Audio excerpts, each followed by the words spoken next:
தற்போது கிடைத்துள்ள அண்மை செய்தி. சென்னை தாம்பரம் அருகே ஆண் சடலம் மீட்கப்பட்டிருக்கிறது.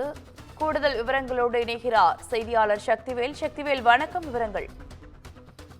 நிச்சயமாக வணக்கம் தாரா. தாம்பரம் அடுத்த மப்பேடு ஆலப்பாக்கம் பிரதான சாலையை அருகே கழுத்து அறுக்கப்பட்டு வெட்டுக்காயங்களுடன் இரத்த வெள்ளத்தில் இருந்த இளைஞரின் உடலை சேலையூர் போலீசார் மீட்டுள்ளனர். சென்னை கிழக்கு தாம்பரம் அடுத்த மொப்பேடு ஆலப்பாக்கம் பிரதான சாலையான புத்தூர் அருகே சாலை ஓரத்தில் இருந்து கழுத்து அறுக்கப்பட்டு வாலிபர் சடலம் ஒன்று கிடப்பதாக அப்பகுதி வாசிகள் சேலையூர் காவல் நிலையத்திற்கு தகவல் தெரிவித்தனர்.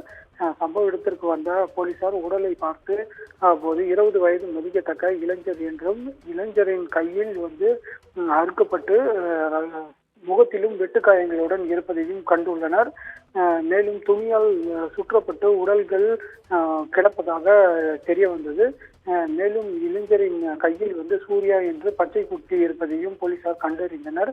பின்பு சம்பவ இடத்திற்கு வந்த பள்ளிக்கரணை துணை ஆணையர் கார்த்திகேயன் நேரில் உடலை ஆய்வு செய்தார். இதையடுத்து உடலை மீட்டு போலீசார் பிரயோக பரிசோதனைக்காக குரம்பேட்டை அரசு மருத்துவமனைக்கு அனுப்பி வைத்து விசாரணையும் மேற்கொண்டு வருகின்றனர்.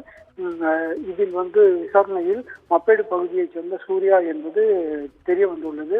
மேலும் சம்பவ இடத்தில் மோப்ப நாய்களும் டைசன் வரவழைக்கப்பட்டு விசாரணையும் தொடங்கியுள்ளனர்.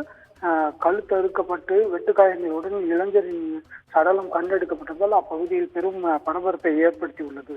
தாரா, விவரங்களுக்கு நன்றி சக்திவேல்.